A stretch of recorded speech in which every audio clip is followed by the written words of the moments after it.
Hello and welcome to This versus That, your number one source of amusing and intense would you rather situations. I am your host, Tim. Now it's time to choose this or that. Would you rather be hysterically funny or be absolutely beautiful? Now let's look at being hysterically funny. You can never go wrong with being funny.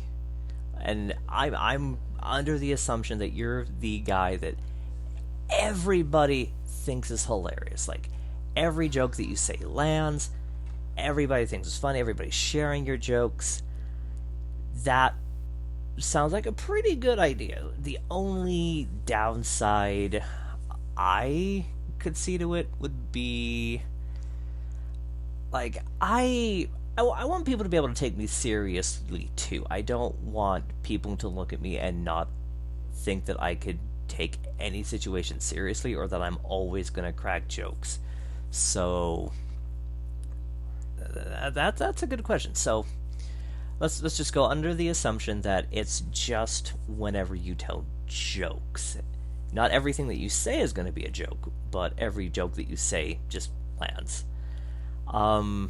Then you run into what I call the Dane Cook situation, or at least the comedian conundrum, where other comedians, I'm not saying that Dane Cook is the only one that does this, like, comedians just do this, but steal jokes or like slightly tweak it. And so if you're funny all the time, it's pretty safe to assume that other people are going to steal your jokes. And then it's like, okay, do I want to seek legal action? Is it just not worth it? But, like, how far would you go? Because I know if I was a comedian and 10, 15 other comedians are stealing my jokes for their own skits, like, yeah, I'd probably do like a cease and desist, but I don't think I would straight up sue, because I'll just come up with another joke because I know it's going to be funny. And the nice thing about that is you don't have to limit yourself to one type of humor. Like, we all know we all know at least one comedian who has just that one type of joke where it's like that's all the kind of humor they do, whether it be bathroom humor or sex jokes or like we all know it. Like, you'll scroll through social media and you have like that one comedian who every time you see them is the exact same joke just over and over again. I know, at least I experience it, where I'm gonna put myself in some hot water. Episode 1, it's totally fine, but I'll run into a lot of female comedians. I would say maybe 6 or 7 out of 10, and it's immediately some form of sex joke. Like, that's all the bit is. It's all their whole show is. And for me, like 1, maybe 2 jokes, and that would be perfectly fine.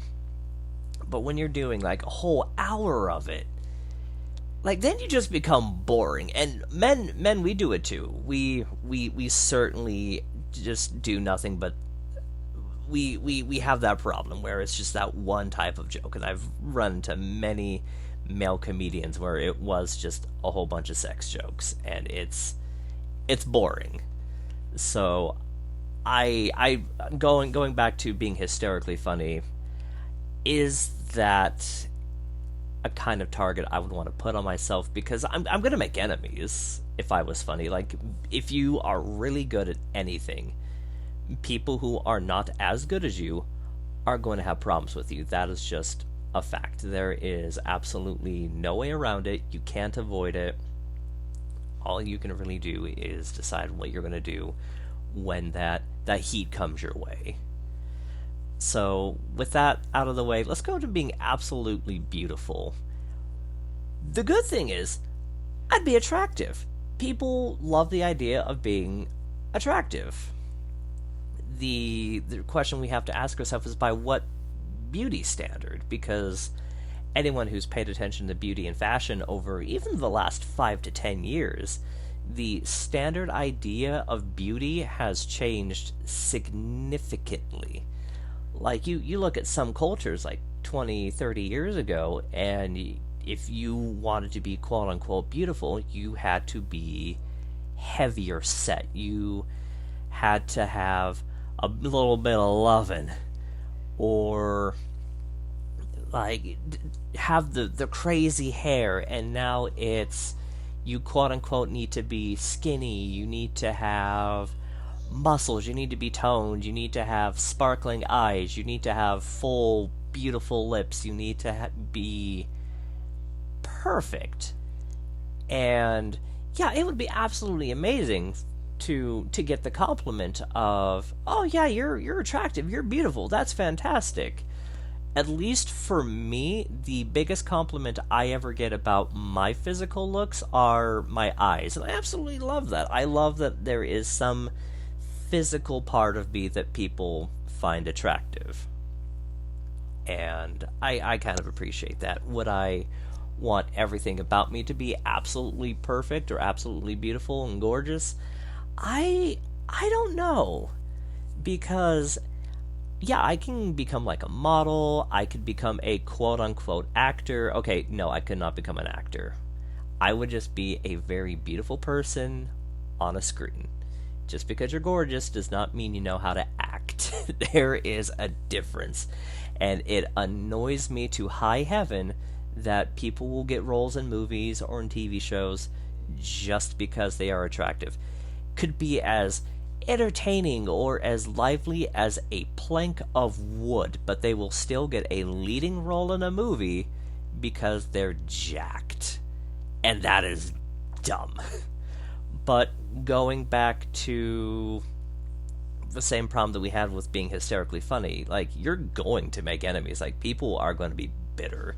Like, if people are mad at you for being funny, we are vain enough that we will definitely have a problem when somebody else is more attractive than us. Like, no matter how high your self-esteem is, you're going to see somebody who's more attractive than you, and you might feel bad about yourself. And then, you have to direct those feelings somewhere, and you don't want to direct them at you because you already feel bad. Why would you want to make yourself feel worse? So yeah, you're going to go after the cause of this anguish, and it's going to be that attractive individual.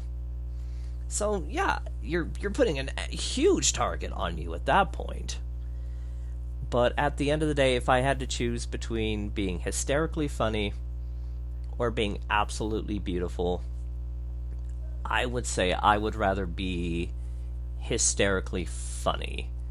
Because at the end of the day, I love making people smile. I love making people laugh. At my last job, one of my key unofficial roles was to make the weird, silly sounds that my manager absolutely loved. Like, she would have a really bad day. I'd get a text message or a phone call, and she's like, "Hey, can you come in for like 10, 15 minutes? I just need you to tell me something funny that's going on in your life, or I need you to make the noise." And I have to ask her, "Okay, which noise are you talking about?" And she'd be like, "Oh, do the woot." And it's like, "Okay, I'll be up as soon as I can." And, I'd go up and I do the woot.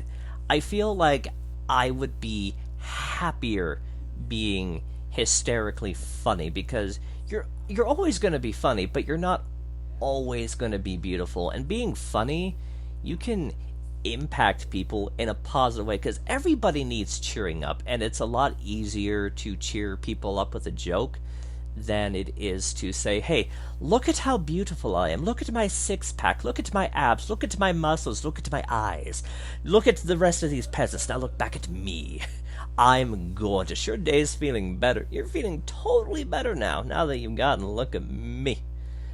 I'm the beautiful one, and I have just made your day better. You're welcome. That'll be $25, please." But yeah, hysterically funny, hands down. I want to be funny rather than beautiful. So guys, I think that's going to do it for today. Thank you guys so much for tuning in, and I will see you guys in the next episode. Y'all have a great one. Bye-bye.